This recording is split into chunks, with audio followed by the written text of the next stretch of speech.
High guys, படத்தோட ஸ்டார்டிங்ல ஒரு தியேட்டரா காமிக்கிறாங்க. அங்க மவுஸ் ட்ராப் அப்படின்ற ஒரு நாடகம் நல்லாவே ஹிட் ஆயிட்டு இருக்கும். அது பிச்சுக்கும் நிறைய ஆடியன்ஸும் இந்த படத்தை பார்த்துக்கிட்டு இருப்பாங்க. இப்போ அந்த சீனுக்கு பின்னாடி டைரக்டர் நமக்கு வாய்ஸ் கொடுத்துட்டு இருக்காரு. இந்த படத்தோட கதை என்னன்னு தெரியுமா? ஒருத்தன் மர்டர் பண்ணியிருப்பான். அந்த மர்டரை இன்வெஸ்டிகேட் பண்றதுக்கு ஒரு நபர் வருவாரு. ஒரே அறைக்குள்ள யார் யார் மேலாம் அவருக்கு சந்தேகம் இருக்கோ அவங்க எல்லாரையும் வர வச்சு ஒவ்வொரு கேள்விக்கான பதில அவர் உடைச்சுக்கிட்டே இருப்பாரு. கடைசியில கொலை பண்ணவன் யாருன்னு கண்டுபிடிக்கிறது தான் கதை. பார்க்க ரொம்ப சுவாரஸ்யமா இருக்கும். நமக்கே தெரியாம பல கேரக்டர் அதுல இன்வால்வ் ஆயிருக்கும். அதெல்லாம் அவர் சொல்லிட்டே இருக்க, இப்போ அங்க டிராமா போயிட்டு இருக்கும் போது பின்னாடி ஒரு போஸ்ட்மேன் ஒரு கொரியர் எடுத்துட்டு கொடுப்பாங்க. அதை பார்த்த அந்த தியேட்டர் ஓனரும் அப்செட் ஆயிடுறாங்க. அதுல பாட்டிக்கு நாங்க வர விருப்பம் இல்ல அப்படின்னு எழுதியிருக்கோம். இதை பார்த்தா அந்த தியேட்டரோட ஓனரும் அப்செட் ஆயிடுறாங்க. அங்க வேலை பார்த்துட்டே இருக்கும் போது அங்க வேலை பாக்குறவனுக்கு தலையில அடிபட்டுருது. இப்போ இந்த டிராமா 100 நாட்கள் இத்தானனால இதை செலிப்ரேட் பண்றதுக்கு ஒரு பார்ட்டி நடத்துறாங்க.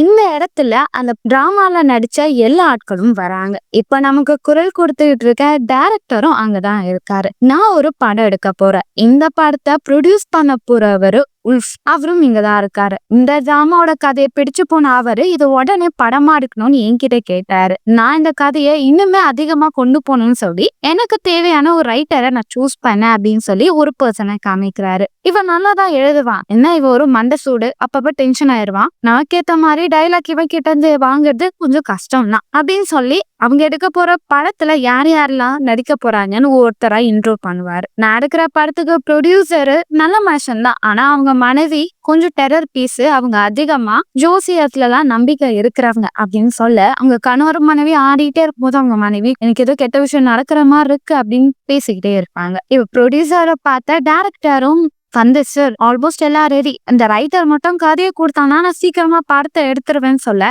ரைட்டருக்கும் டைரக்டருக்கும் செட் ஆகுது. இவங்க கூட எல்லாம் மனுஷன் பேசுவானா புத்தி கெட்டவன் அப்படின்னு சொல்லி திட்டிட்டு அந்த இடத்த விட்டு அவர் போறாரு. அப்படி இவங்க பேசிக்கிட்டே இருக்க இப்போ இவங்க எடுக்கிற இந்த டிராமால நடிக்கிற ஹீரோ ஹீரோயின் வராங்க. அவங்க ரியல் லைஃப்ல கப்பிள்ஸ் தான். அவங்களும் 100வது நாள் இந்த டிராமா நல்லா போறத நாங்க செலிப்ரேட் பண்ணோம்னு சொல்லி ஜாலியா எல்லாம் பேசி கேக் சாப்பிட்டுட்டு இருக்காங்க. அந்த நேரத்துல அந்த தியேட்டரோட ஓனரோட அம்மா சீ ஃபுட்டை அதிகமா விரும்பி சாப்பிடுறாங்க. அவங்க அப்பப்ப அங்கங்க ஓடி போக அவங்க பொண்ணு பாத்துக்கிட்டே இருப்பாங்க. அந்த கேப்ல இப்போ டைரக்டர் அந்த டிராமா நடிக்கிற ஹீரோயின் கிட்ட நான் நல்லா கதை வச்சிருக்கேம்மா, அதுல உன்னை சூப்பரா நடிக்க வைக்கிறேன் அப்படின்னு சொல்லி அவங்க இம்ப்ரெஸ் பண்ண பேசிட்டே இருக்க இது அவங்க லவ்வருக்கு பிடிக்காது. நீ எப்படி அவகிட்ட அப்படி பேசுவேன்னு சொல்லி எனக்கு பாக்ஸிங் தான் தெரியும், அடிச்சுன்னு மூஞ்சி பஞ்சர் ஆயிடும்னு சொல்லி ஃபைட்டுக்கு கூப்பிடுவாரு. என் சுண்டு விரல் உன் மேல பட்டாலே நீ எல்லாம் விழுந்துருவ, நீ எல்லாம் பொடி பயன்டான்னு சொல்லி சண்டைக்கு கூப்பிட்ட 2 பேரும் அடிச்சு கேக்கு நாசமாக்கிடுவாங்க. இப்ப டைரக்டருக்கு தியேட்டரோட ஓனரோ ட்ரெஸ் இருக்கு எடுத்துக்கோங்க அப்படின்னு சொல்ல இப்ப அவரு அங்க இருக்கிற காஸ்டியூம் ஓனா அவர் பார்த்துக்கிட்டே இருக்க அவரை யாரோ கண்காணிக்கிற மாதிரி தெரியுது. யாருன்னு சொல்லி பார்த்தா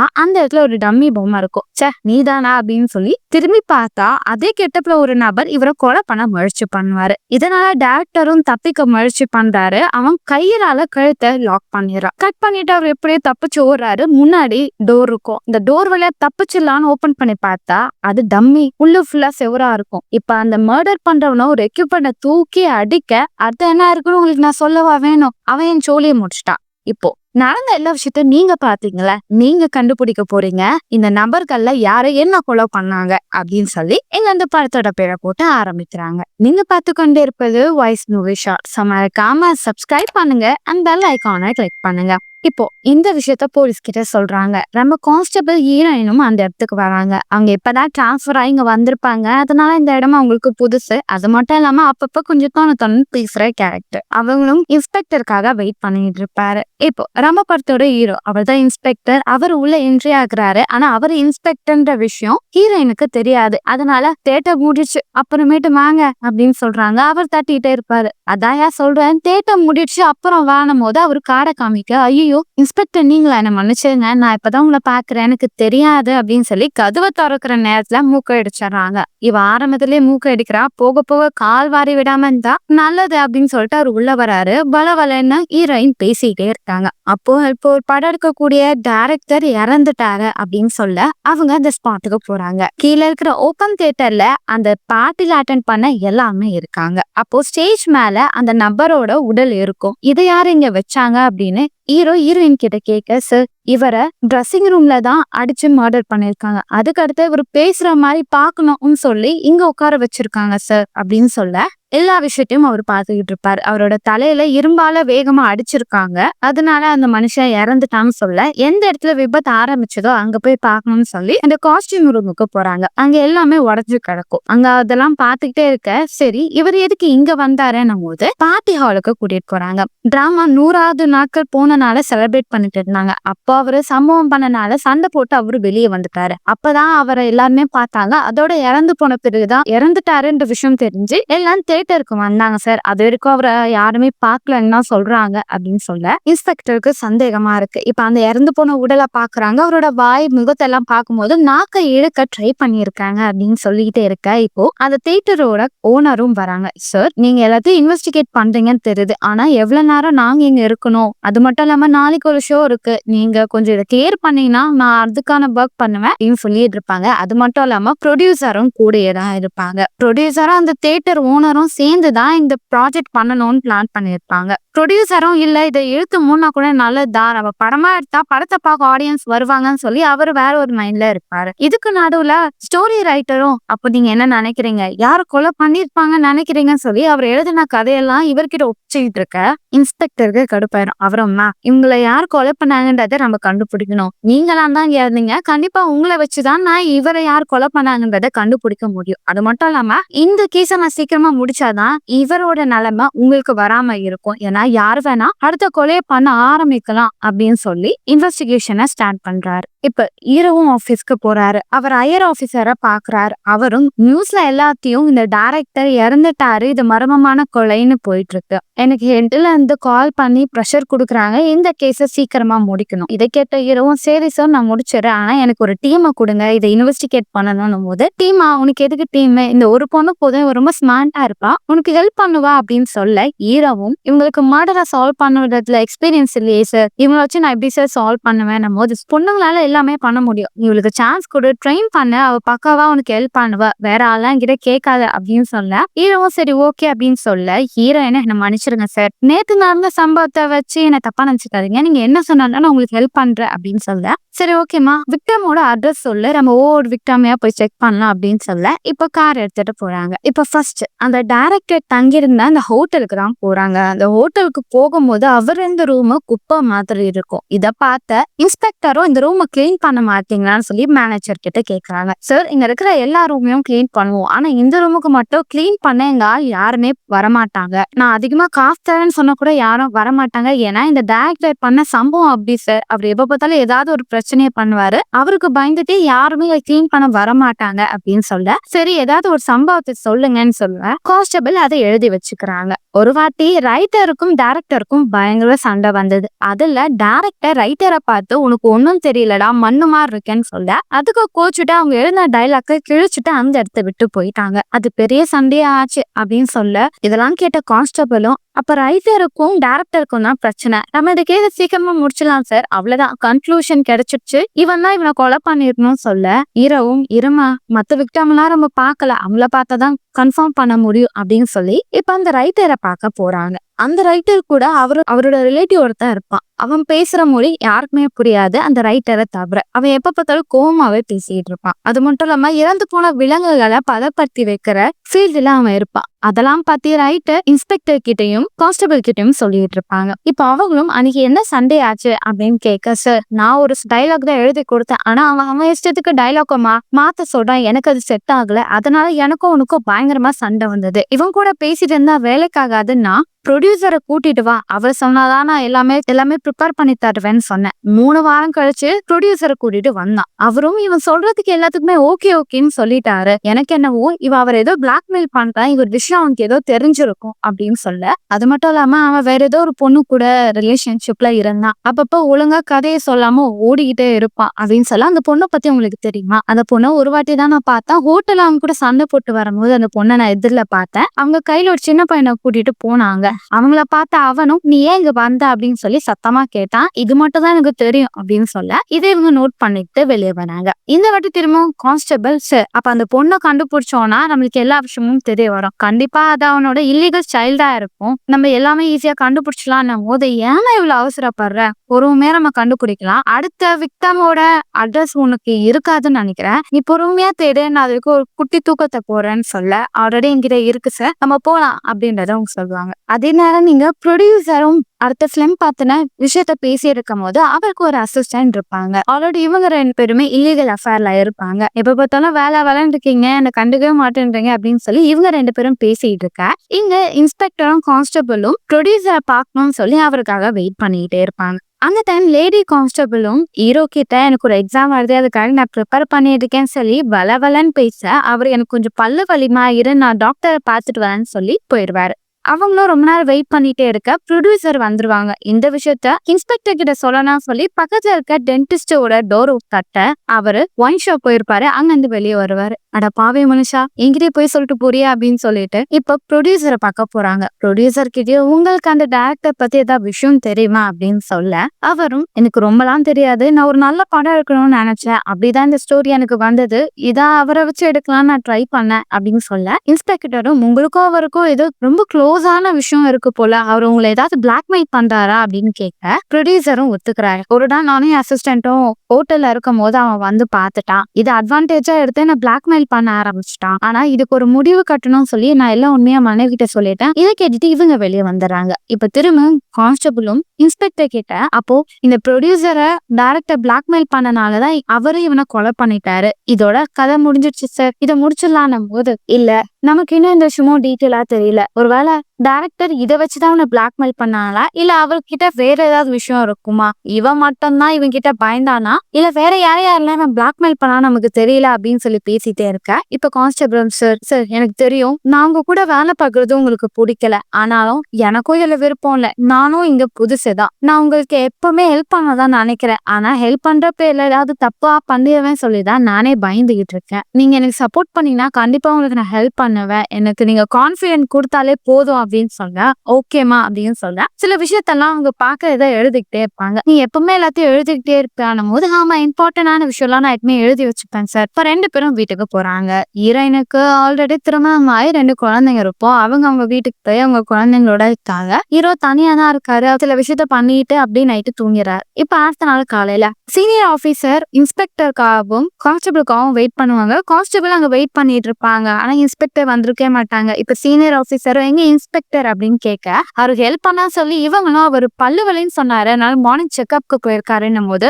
அவர் போது பாதி தெளிஞ்சும் தெரியாமையும் அறகுறையா வந்து நிப்பாரு. இன்னும் இவ்வளவு லேட்டுன்னும் போது இன்ஸ்பெக்டர் கிட்ட கான்ஸ்டபிளும் சார் நீங்க தான் டென்டிஸ்ட் கிட்ட செக்அப்க்கு போனீங்களேன்னும் போது ஆமா ஆமா சரி ஏதோ குட் நியூஸ் கிடைச்சதா, எனக்கு மேல இருந்து ப்ரெஷர் கொடுக்குறாங்க, இது சீக்கிரமா முடிக்கணும் அப்படின்னும் போது கான்ஸ்டபிள் ஆமா சார் எங்களுக்கு ஒரு விக்டம் மேல சந்தேகம் வந்துருச்சு, அவங்களதான் பார்க்க போறோம், சீக்கிரமா இந்த கேஸுக்கு ஒரு சொல்யூஷன் கிடைச்சிரும், நீங்க கவலைப்படாம போங்க சார் அப்படின்னு சொல்ல இப்போ ஒரு விக்டம் கிட்ட பேச போறாங்க. அவரு ஆல்ரெடி அந்த தியேட்டர்ல வேலை பார்த்தவங்க, மர்டர் பண்ணனா பார்த்தேன்னு சொல்லியிருப்பாங்க. அதனால இன்ஸ்பெக்டரும் அவன் பார்க்க எப்படி இருந்தா நீ அவன் எப்படி பார்த்தேன்னு கேட்க சார் நான் டைரக்டருக்கு லாஸ்ட் ஒரு வைனை மட்டும் கொடுத்துட்டு போனேன், அந்த டைம் அந்த இடத்துல ஒரு நபர் வினோதமா நடந்துக்கிட்டு நான் பார்த்தேன், ஹேட் போட்டுருந்தான், ஷூ நல்லா பெருசா இருந்துச்சு, அவனோட முகமே தெரியல, நம்ம அவன் பார்க்க குண்டா இருப்பானா ஒல்லியா இருப்பானா ஹைட்டா இருப்பானா குள்ளமா இருப்பானான்னு கேட்க ஹைட்டா இருப்பானோ இல்ல குள்ளமா இருப்பானோ அப்படின்னு சொல்லி ஒழுங்கா பதில் சொல்ல மாட்டான். டேய் நீ இன்ஸ்பெக்டரா நான் இன்ஸ்பெக்டரா, நான் கேட்கறதுக்கு பதிலே சொல்லாம இருக்க, சரி உனக்கு ஏதாவது விஷயம் தெரிஞ்சா எனக்கு சொல்லு அப்படின்னு சொல்லிட்டு அவர் அங்க இருந்து போயிடுறாரு. இப்ப இன்ஸ்பெக்டரும் கான்ஸ்டபிளும் அந்த டிராமால நடிச்ச ஹீரோயினை மீட் பண்ண போறாங்க. அந்த படத்துல நடிச்ச ஹீரோ ரொம்ப ஃபேமஸ் ஆனவர், கான்ஸ்டபிளுக்கும் அவரை ரொம்ப பிடிக்கும். அவரும் பார்த்தோன்னே கிட்ட 2 டிக்கெட் இருக்கு, நீங்க என்னோட டிராமா பார்க்க வாங்க அப்படின்னு சொல்ல இன்ஸ்பெக்டரும் அந்த 100வது நாள் ஈவெண்ட்ல நீங்களும் டேரக்டரும் தான் சண்டை போட்டீங்க, அது எதுக்குன்னு கேட்க இப்போ அவங்களோட லவ்வரே வந்துருவாங்க. அவங்களும் அவர்கிட்ட ஃப்ளர்ட் பண்ற மாதிரி பேசினாரு, அது பிடிக்காம தான் சண்டை போட்டாங்க இவங்க 2 பேரும். அப்படி சண்டை போட்ட பிறகு அவரும் போயிட்டாரு, நாங்களும் அவர் அதுக்கு அடுத்தது பார்க்கல அப்படின்னு சொல்ல சரி ஓகே அப்படின்னு சொல்லிட்டு இவங்க வந்துடுறாங்க. இப்ப இவங்களும் அந்த தியேட்டரோட ஓனரை பார்க்க போறாங்க. ஆனா அவங்க ரொம்ப பிஸியா இருப்பாங்க, அவங்கள பார்க்க ஆல்ரெடி நிறைய கியூ இருக்கும். அவரும் நின்னுட்டு இப்ப உள்ள போறாங்க. போறாங்க. அவங்களும் தியேட்டரோட ஓனர் நீங்க தானம்மா அப்படின்னு கேட்க, ஆமா அந்த தியேட்டர் என் அம்மாவோடது தான். ஆனா எங்க அப்பா வார்ல இறந்த பிறகு என் அம்மா ரொம்ப அப்செட் ஆயிட்டாங்க. 30 வருஷம் ஆயிடுச்சு எங்க அப்பா இறந்து. அதனால முழு தியேட்டரையும் நான் தான் பாத்துக்கிறேன். என் அம்மாவும் நான் தான் பாத்துக்கிட்டு இருக்கேன் அப்படின்னு சொல்ல சரி ஓகே இந்த தியேட்டர் பத்தியோ இல்ல இந்த ப்ரொடியூசர் பத்தி என்ன தோணுதுன்னும் போது ஆல்ரெடி இவங்க அந்த கதையோட சேர்த்து தியேட்டரையும் அந்த ப்ரொடியூசர் கிட்ட வித்தலாம்னு நினைச்சிருப்பாங்க. அந்த நேரம் அவரோட ஒய்ஃப் உள்ள வந்துருவாங்க. அவங்க நிறைய ஜோசியம் எல்லாம் பாக்குறாங்க. சோ இது பண்ண வேணாம், இந்த கதையை எடுக்க வேணாம், இல்ல ஏதோ ஒரு ஆபத்து இருக்க போகுது அப்படின்னு சொல்லி அப்படியே ஸ்டாப் பண்ணிருப்பாங்க. அதனால இன்னும் அந்த படத்தை ப்ரொடியூசரால எடுக்க முடியல. ஆனா அவருக்கு இந்த படம் எடுக்கணும்னு ரொம்ப ஆசை இருந்தது அப்படின்னு சொல்லிட்டு இருக்கா. இப்ப நைட்டு இன்ஸ்பெக்டரும் கான்ஸ்டபிளும் பேசிட்டு இருப்பாங்க. அப்ப கான்ஸ்டபிளும் ஒருவேளை இவரால் இன்னும் இந்த படத்தை எடுக்க முடியாதுன்ற ஒரு காரணத்தினால தியேட்டரை ஸ்டாப் பண்ணதுக்காக தான் டைரக்டரை கொலை பண்ணிருக்கலாம், இல்லைன்னா அவங்க மனைவி மேல இருந்த கோவத்தை வெளிப்படுத்த கூட இவரை கொலை பண்ணிருக்கலாம்னு சொல்லி அவங்க கண்ணோட்டத்துக்கு என்னெல்லாம் தெரியுதோ அதெல்லாம் சொல்ல இன்ஸ்பெக்டரும் அப்படிலாம் இருக்காது, இதுல வேற ஏதோ ஒரு விஷயம் இருக்கு, நம்ம நிறைய விக்டம் கிட்ட பேசினாதான் இன்னும் டீப்பா தெரியும் அப்படின்னு பேசிட்டே இருக்கா. சரிம்மா உங்களை பத்தி சொல்லுங்க, உங்களுக்கு திருமணம் ஆயிடுச்சா அப்படின்னு கேட்கா. எனக்கு திருமணம் ஆயி 2 குழந்தை இருக்குன்னு போது உங்க கணவர் என்ன பண்றாருன்னு கேட்பாங்க. அவர் ஆல்ரெடி வார்ல இறந்து போயிருப்பாங்க. அவர் இறந்த பிறகுதான் இவங்களுக்கு பினான்சியல் நீடுக்குனால இவங்க படிச்சு இந்த ஜாபுக்கு வந்திருப்பாங்க. உங்க மனைவி பத்தி சொல்லுங்க சார் அப்படின்னும் போது இவங்க மனைவி 8வது மாசம் பிரெக்னெண்டா இருக்கும் போது இவருக்கு தெரிஞ்சிருக்கும் இவர் அந்த குழந்தைக்கு அப்பா, என் மனைவியை விட்டு பிரிஞ்சு போயிட்டா இப்ப நான் தனியா தான் இருக்கேன்னு சொல்லி இவர் ரொம்ப நிறைய குடிச்சிருவாரு. குடிச்சு கடைசியில அந்த கடையில இருக்கிறவரே வெளியே போறீங்கன்னா இல்ல போலீஸ் கால் பண்ணுவேன்னு சொல்ல ஹீரோயின் கார் ஓட்டிட்டு அவர் வீட்டுல போய் ட்ராப் பண்றாங்க. அப்படி அவர் வீட்டுல விடும்போதுதான் அவங்க ஃபேமிலி போட்டோ பாக்குறாங்க. அவங்க மனைவி பார்க்க டைரக்டரோட ஹோட்டலுக்கு வந்த ஒரு லேடியோட அப்பியரன்ஸ் எப்படி இருந்துச்சோ அதே மாதிரி இவங்களோட தான் இருக்கும். அதே மாதிரி இவங்க ரூம்ல ஒரு ஹேட்டும் ஒரு ஷூவும் இருக்கும். அதுவும் ஒரு விக்டம் சொன்ன மாதிரியே மேட்ச் ஆகுதுன்னு சொல்லி ஹீரோயினுக்கு சந்தேகம் வரும். இப்ப அடுத்த கால்ல போலீஸ் ஸ்டேஷன்ல அவங்களும் இந்த மர்டர் ஆன பிறகு போலீஸ் ஸ்டேஷனுக்கு ஃபர்ஸ்ட் கால் வந்திருக்கும். அந்த காலை எப்படி நம்ம ஹீரோ எடுத்தாரு, அவருக்கு முன்னாடி இங்க 2 சீனியர் ஆபீசர் இருக்காங்களே போது அவங்க 2 பேரும் அந்த டைம் இல்ல, அந்த டைம் இவர் தான் இருந்தாரு, இவர் தான் கால் பிக் பண்ணாருன்னும் போது அவரோட எக்ஸ் மனைவியோட பேர் தெரியுமான்னு கேட்கல. ஆசைப்பட்டு தெரியும்னு சொல்லிட்டு அதுக்கு அடுத்து தெரியலன்னு அவர் சொல்லிடுறாரு. இப்போ ஹீரோயினுக்கு ஒரே சந்தேகமா இருக்கும். டைரக்டரோட கான்டாக்ட்ல எந்த பெண்ணோட பேருக்கும் ஒவ்வொருத்தவங்களுக்கும் கால் பண்ணி பேசிட்டே இருப்பாங்க. இந்த விஷயத்த ஹெட் கிட்ட சொல்லணும்னு சொல்லி போக அந்த டைம் இன்ஸ்பெக்டர் வந்து உங்ககிட்ட அந்த 2 டிக்கெட் இருந்ததுல இன்னைக்கு நைட்டு போய் அந்த டிராமா பாக்கலாம்னு சொல்ல ஹெட் ஆபீசரா வெளியே வந்து ஹீரோயின் கிட்ட என்னம்மா என்ன கூப்பிட்டு ஏதாவது முக்கியமான விஷயமான்னு சொல்லி கேக்குறாங்க. ஆனா பாவி இப்பதான் வெளியே வந்து என்ன காட்டி கொடுப்பே அப்படின்னு சொல்லிட்டு இல்ல சார் உங்களுக்கு குடிக்க காஃபி வேணுமா டீ வேணுமான்னு கேட்கலாம் வந்தேன் போது நீ இப்போ ஒரு ஆபீசர், நீ எல்லாம் இப்படி எடுபடி வேலை எல்லாம் பார்க்க கூடாது, பட் இருந்தாலும் எனக்கு சுகர் கம்மியா டீ போட்டு கொடுத்தா நல்லா இருக்கும் அப்படின்னு சொல்ல இப்ப நைட்டா இந்த டிராமா பார்க்க இவங்க 2 பேரும் போறாங்க. ஆனா 2 பேருக்கும் இருக்கிற டிக்கெட் வேற சீட் ஓடுது. இன்ஸ்பெக்டர் கீழே ஆடியன்ஸா பாப்பாரு, கான்ஸ்டபிள் மேல உட்காந்து பாப்பாங்க. இப்ப அந்த டிராமா ஸ்டார்ட் ஆயிரும். ஒருத்தனை மர்டர் பண்ணிருவாங்க. அதை யார் பண்ணாங்கன்னு சொல்லி அந்த டிராமால இருக்கிற டிடெக்டிவ் வந்து கண்டுபிடிப்பாங்க. அப்போ ஒரு விஷயத்த சொல்லுவாங்க. ஒரு 2 பசங்க இருந்தாங்க, அவங்க வார் டைம் இருந்தாங்க, அவங்கள பத்தின விஷயத்த அவர் டீப்பா சொல்லிக்கிட்டே இருப்பாங்க. அப்படி சொல்லிக்கிட்டே இருக்க இப்போ அந்த ரைட்டர் எழுந்து போறாரு. அவர் போன பிறகு அங்க வேலை பாக்குறாங்க, எழுந்து போறான். ஒவ்வொருத்தங்களும் அப்படி எழுந்து போக இன்ஸ்பெக்டருக்கு டவுட் வரும், அவர் எழுந்து போவாரு. அவர் எழுந்து போன பிறகு ஹீரோயினும் அவரை ஃபாலோ பண்ணிட்டே போக எல்லாம் ஒரு பக்கம் அப்படி நடந்து போயிட்டே இருக்க இப்போ அந்த ரைட்டரை யாரோ ஒருத்தன் கொலை பண்ணிடுறான். டக்குன்னு லைட் ஆன் ஆக கான்ஸ்டபிள் அதை பாத்துறாங்க. இப்ப டக்குன்னு இன்ஸ்பெக்டர் ஓடி போக இன்ஸ்பெக்டர் தான் கொலை பண்ணிருப்பாங்கன்னு சொல்லி அவங்களும் வேகமா ஓடி போறாங்க. அப்படி இன்ஸ்பெக்டர் வெளியே போக ஒரு இரும்பை வச்சு அவர் தலையில அடிச்சிடுறாங்க. இப்ப இன்ஸ்பெக்டர் கண்ணை திறந்து பார்த்தா அவர் ஒரு பனி நிறைந்த இடத்துல இருக்காரு. முன்னாடி டைரக்டர் ட்ரிங்க் சர்வ் பண்றாரு. என்ன சார் எனக்கு கொலை பண்ணணும்னு கண்டுபிடிச்சிங்களா இல்லையான்னு கேட்க அதுக்கு ரொம்ப இன்வெஸ்டிகேட் பண்றேன், கண்டுபிடிச்சிடறேன் கவலைப்படாத அப்படின்னு சொல்லிட்டு இப்ப அங்க டோர் ஓபன் பண்ணலான்னு பார்த்தா அந்த டோரு கிட்ட ஒரு நபர் சார் டிக்கெட் இருந்தாதான் உள்ள போக முடியும், டிக்கெட் என்கிட்ட இருக்குப்பா, அது பேண்ட் பாக்கெட்ட தான் இருக்குன்னு பார்த்தா பேண்டே இருக்காது. கதவு இப்ப டக்குன்னு ஓபன் ஆக அந்த டிராமா நடிச்ச ஹீரோ தான் அந்த ரைட்டரை கொலை பண்ணிட்டான்னு இவருக்கு தோணும். இப்ப டக்குன்னு கண்ணை திறந்து பார்த்தா அவரு ஜெயில இருக்காரு. அந்த இடத்துல ஹெட் ஆபீசரும் இருக்காரு, ஹீரோயினும் இருக்காங்க. அவரும் இங்க என்ன பண்றீங்க, நான் யார் கொலை பண்ணான்னு கண்டுபிடிச்சிட்டேன், எனக்கு என்னவோ அந்த ஹீரோ மேலதான் டவுட்டா இருக்குன்னு சொல்ல சார் முதல்ல உங்க மேலதான் டவுட்டா இருக்கு, நீங்க தான் அந்த மர்டர் பண்றீங்க நான் சொல்றேன் அப்படின்னு ஹீரோயின் சொல்றாங்க. உங்க எக்ஸ் ஒய்ஃபோட தொடர்புல இருந்த அந்த டைரக்டரை பத்தின விஷயம் உங்களுக்கு தெரிஞ்சிருச்சு, அதுக்கு பழி வாங்கணும், நீங்க அவங்க கொலை பண்ணிட்டீங்கன்னு சொல்ல இன்ஸ்பெக்டருக்கும் ஒன்னும் புரியல, என்ன சொல்றீங்க, இருங்க அந்த உங்க மனைவியே வர சொல்றேன் அப்படின்னு போது அந்த லேடி வருவாங்க. ஆனா இன்ஸ்பெக்டரும் இவங்க என் மனைவியே இல்ல, ஏன் தப்பா இன்வெஸ்டிகேட் பண்றீங்கன்னும் போதுதான் அப்பதான் ஹையர் ஆபீசருக்கும் தெரிய வரும், என்ன மன்னிச்சிடுங்க கான்ஸ்டபிள் சொன்னதை வச்சுதான் நான் உங்களை கூப்பிட்டேன் போது எனக்கு நிறைய வேலை இருக்கு சார், சும்மா கூப்பிட்டு வச்சு விளையாடிட்டு இருக்காதீங்க, கான்ஸ்டபிள் நீங்க உங்க ஆபீஸ்க்கு போங்க, இந்த இன்வெஸ்டிகேஷனை நானே பாத்துக்கிறேன் அப்படின்னு சொல்லிட்டு அவர் தனியா போயிடுறாரு. அதே நேரம் இங்க அந்த ப்ரொடியூசர், அந்த படத்துல நடிக்கிற ஹீரோ, ஹீரோயின், அந்த ப்ரொடியூசரோட அசிஸ்டன்ட் எல்லாமே சேர்ந்து ஒரு மேம் இன்வைட் பண்ணாங்கன்னு சொல்லி போறாங்க. இவங்க யாருன்னா ஆல்ரெடி தியேட்டர் ஓனர் ஒருத்தங்க இன்வைட் பண்ணிருப்பாங்க. ஆனா அவங்க கொரியர்ல நான் அந்த பார்ட்டிக்கு வரலன்னு சொல்லியிருப்பாங்கல்ல, அந்த பர்சனை தான் பார்க்க போறாங்க. வீட்டுக்கு போகவும் அங்க அந்த பர்சனும் வெளியே வந்து, மேம் யாரையும் இன்வைட் பண்ணல, நீங்க தப்பான அட்ரஸ்க்கு வந்துட்டு வீட்டுக்குள்ள வர்றீங்க, வெளியே போங்கன்னு சொல்ல அதுக்குள்ளே அந்த மேமோட ஹஸ்பண்ட் வந்துடுறாங்க. உங்களை மட்டும் என் மனைவி பார்த்தா ரொம்ப சந்தோஷப்படுவா, தயவு செஞ்சு உள்ள வாங்க அப்படின்னு சொல்ல அதே நேரம் அவங்க மனைவியும் குக் பண்ணிட்டே இருக்க வெளியே யாரோ ஒரு நபர் ரகசியமா போயிட்டு இருப்பான். இங்க காமிக்கிறாங்க கான்ஸ்டபிளும் அந்த லேடி கிட்ட என்ன மன்னிச்சிருங்க, உங்களை தெரியாம நான் வர வச்சுட்டேன் போது, இல்ல அப்பெல்லாம் ஒண்ணும் இல்ல, ஆனா டைரக்டருக்கு ஒருத்தன் தொல்லை கொடுத்துக்கிட்டே இருந்தான், அவனை பார்த்தாலே அவர் கத்த ஆரம்பிப்பாரு அப்படின்னு சொல்ல அவன் பார்க்க எப்படி இருப்பான், அவன் கொஞ்சம் டாலா கொஞ்சம் ஒழுங்காவே பேச மாட்டான். அதே நேரம் இங்க இன்ஸ்பெக்டரும் அந்த இறந்து போன ரைட்டரோட ரூமுக்கு போறாங்க. அவரு ஒரு நிறைய நியூஸ் பேப்பர் கட்லாம் பண்ணி வச்சிருப்பாரு. அது என்னன்னா இவங்க எழுதுற அந்த படத்துல ஒரு 2 கேரக்டர் வரும், அண்ணன் தம்பி 2 பேர், அது ரியல் ஸ்டோரி. அந்த ரியல் ஸ்டோரியை வச்சுதான் இவங்க கதையை டெவலப் பண்ணுவாங்க. சோ அந்த காப்பி தான் இருக்கும். உண்மையாவே அந்த அண்ணன் தம்பி 2 பேரும் யாருன்னு இவர் என்கொயரி பண்ண இவருக்கு ஒரு விஷயம் வரும். உடனே அவரு போலீஸ் கிட்ட அந்த டீட்டெயில கேட்க அதுக்குள்ள எங்க கான்ஸ்டபிள் அந்த நபர் யாருன்னு கண்டுபிடிச்சு அந்த வீட்டுக்கு அதை உடைக்க பார்க்க பக்கத்து வீட்டுல இருக்கிறவன மேம் கீழே இருக்குன்னு சொல்றதுக்குள்ள அவங்க கதவை இடிச்சு உள்ள போறாங்க. பார்த்தாங்க நிறைய ஃபேக்கான ஐடி கார்ட்லாம் இருக்கும். உண்மையான கொலைகார யாருன்னு சொல்லி இவங்க கண்டுபிடிச்ச விஷயத்த ஆல்ரெடி போலீஸ் கிட்ட சொல்லிருப்பாங்க. அவரும் இன்ஸ்பெக்டர் கிட்ட இப்பதான் கான்ஸ்டபிள் கால் பண்ணி எல்லாமே சொல்லிட்டாங்க, நீங்க அவங்கள போய் பாருங்கன்னும் போது இங்க அந்த வீட்டுல எல்லா கெஸ்டும் வந்திருப்பாங்க. அப்படி எல்லாமே பேசிட்டே இருக்கும் போதே சரி உங்க மனைவியை வர சொல்லுங்க பாக்கணும் அப்படின்னும் போது இப்ப யாரோ கத்துறா சத்தம் கேட்கும். யாருன்னா அந்த மர்டர் பண்ணவன் வருவான். வேற யாரும் இல்ல, அந்த தியேட்டர்ல வேலை பார்த்தவன் தான் உண்மையான கொலைகாரன். இந்த விஷயத்த ஹீரோயினும் இன்ஸ்பெக்டர் கிட்ட சார் நான் எல்லா விஷயத்தையும் கண்டுபிடிச்சிட்டேன், இப்ப அவன் எங்க இருக்கானோ எனக்கு தெரியும், நீங்க அங்க போய் பாருங்க, நானும் உங்க கூட வரேன் போது இல்ல நீ வராத நானே பாத்துக்கிறேன்னு சொல்லி போவாரு. அவனை பார்த்து அங்க இருக்கவங்க எல்லாம் ஷாக் ஆயிடுவாங்க. நீ என்னடா இங்க பண்ற, உங்களை இன்வைட் பண்ணது நான் தான், உங்க எல்லாரையும் இன்னைக்கு ஒரே இடம் முடிச்சிடுறேன் போது நீ ஏன் இப்படி பண்ணிட்டு இருக்க, நான் அந்த படத்தையும் இந்த டிராமாவையும் நிறுத்த ஏதாவது பண்றேன், ஆனா என் பேச்சை யாரும் கேட்க மாட்டேன்றீங்க, அதுக்குதான் இதுக்கு ஒரு முடிவு வைக்கலாம், எல்லாரையும் நீ இன்வைட் பண்ண அப்படின்னு சொல்ல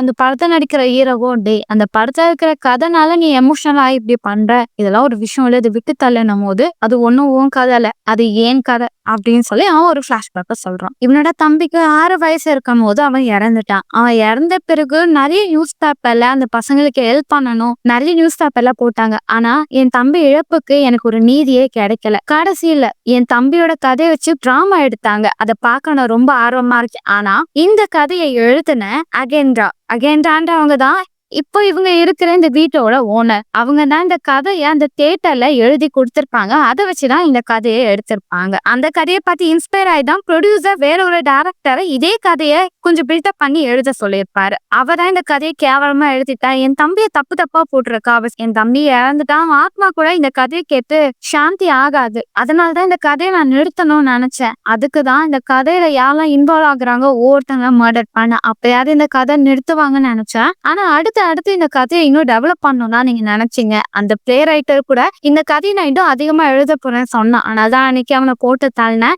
எல்லாரையும் இப்ப நான் இங்கே போட்டேன்னா இந்த கதையை அடுத்தபடி கொண்டு வர மாட்டீங்களே. இந்த கதையை ஃபர்ஸ்ட் இருந்தா அந்த ரைட்டரையும் அவங்க கூட்டிட்டு வருவாங்க. ஆனா அவன் கூட்டிட்டு வந்தது அந்த ரைட்டர் கிடையாது, ப்ரொடியூசரோட வைஃப். நீங்க என்னமா பண்றேன்னு போது இல்ல உன்னை ஃபாலோ பண்ணி தான் நான் இங்க வந்தேன் அப்படின்னு சொல்லி இவங்க பேசிட்டே இருக்க அந்த கில்லருக்கு வந்துரும். எங்க அந்த கதையை எழுதுனவ எங்க இருக்கா அப்படின்னும் போது நீங்க கொஞ்சம் டென்ஷனா இருக்க, கொஞ்சம் கூலா இரு, அவ வந்துருவான்னு சொல்லிட்டு அவன் அப்படியே பேசி அவங்ககிட்ட இந்த கன் ஆட்டைய போடலான்னு பாக்குற நேரம் இங்க இன்ஸ்பெக்டர் கார் ஓட்டிட்டே வருவார். அவர் பின்னாடி ஃபாலோ பண்ணிட்டு கான்ஸ்டபிளும் வண்டி ஓட்டிட்டே வரும்போது ஒரு இடத்துல இடிச்சிடுறாங்க. அப்படியே அவரை ஃபாலோ பண்ணி நடந்து போயிட்டு இருக்காங்க. இங்க அந்த கதை எழுதின அந்த ரைட்டர் எல்லாருக்கும் குடிக்கிற டீல இந்த சைக்கோக்கு மட்டும் விஷத்தை கலந்து மிக்ஸ் பண்ணி எடுத்துட்டு வந்து குடுக்கலான்னு பார்த்தா அதுக்குள்ள அங்க சர்வ் பண்றவரு தெரியாம மாத்தி விட்டுறாரு. இவங்க ஏதோ இதுவாதான் இருக்கும்னு சொல்லி ஒரு கப்பை எடுத்து அவங்க கிட்ட கொடுத்து முறைய குடிப்பா, நம்ம மத்ததெல்லாம் பேசலாம் அப்படின்னு சொல்லி பேசிட்டு இருக்கா. இப்ப அந்த வீட்டு ஓனரும், தம்பி நீ சொல்றதுலாம் ஓகே தான். ஆனா நான் ஒரு ரைட்டர். என்ன எது எழுதணும், எது எழுதக்கூடாதுன்னு நீ சொல்லக்கூடாது. ஏன்னா ஒவ்வொருத்தவங்களும் எழுதுறது தான் அவங்களோட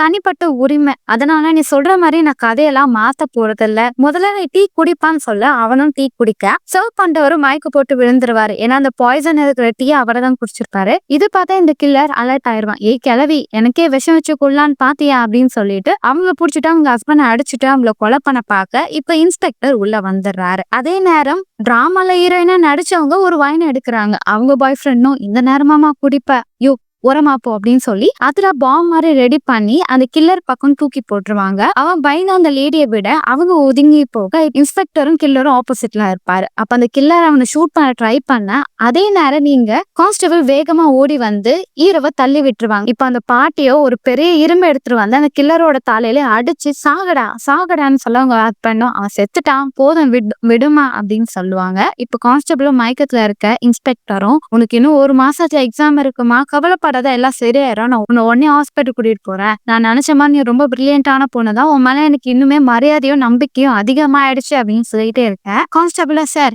எனக்கு இன்னும் என் கையில இருந்து ரத்தம் வரல, உங்க மேலதான் வருதுன்னு நினைக்கிறேன் அப்படின்னு சொல்ல அவருக்கு தான் புல்லட் போட்டிருக்கோம். உடனே ஆம்புலன்ஸ்க்கு கால் பண்ணுவாங்க. இங்க நடந்த சம்பவத்தெல்லாம் ப்ரொடியூசரும் தியேட்டர் ஓனரும் பார்த்துட்டு இதுக்கேத்த மாதிரி நம்ம கதையை மாத்தலாம் அப்படின்னு சொல்லுவாங்க. இப்ப கான்ஸ்டபிளும் நல்லபடியா எக்ஸாம் எழுதிய அதுல செலக்ட் ஆயிடுவாங்க. இன்ஸ்பெக்டரும் கில்லரை கண்டுபிடிச்சதுக்காக அவார்ட் கொடுப்பாங்க. இப்ப கொஞ்ச நாள் கழிச்சு தியேட்டர்ல கதை கொஞ்சம் மாத்தி அது இன்னுமே இன்ட்ரெஸ்டிங்கா மாத்திடுறாங்க. அதனால 100 மில்லியன் ஆடியன்ஸ் வந்து அந்த டிராமாவை பார்க்க ஆரம்பிச்சிடுறாங்க. அந்த டிராமாவை ஹீரோயினும் பார்த்துட்டு இருக்காங்க. இப்ப ஆபீசரும் நம்ம கிட்ட இப்ப உண்மையாவே கொலை பண்ணது யாருன்னு நீங்க கண்டுபிடிச்சிருப்பீங்க, இது இன்ட்ரெஸ்டிங்கா இருக்குல்ல அப்படின்னு சொல்ல கான்ஸ்டபிளும் சார் போன வாட்டி தான் எண்டிங்க பார்க்க விடல, இந்த வாட்டியும் சைலண்டா இருக்கீங்களா, நான் கொஞ்சம் எண்டிங்க மட்டும் பாத்துறேன் அப்படின்னு சொல்றேன். சரி ஓகே அப்படின்னு சொல்றாங்க. இங்க இந்த படத்தை முடிக்கிறாங்க. சுபின்ஷு மக்களே படம் வித்தியாசமா இருந்ததுல உங்களுக்கு பிடிச்சிருக்கும்னு நினைக்கிறேன். அடுத்த ஒரு சுவாரஸ்யமான படத்துல நான் உங்களை சந்திக்கு வரேன். Until then, bye bye.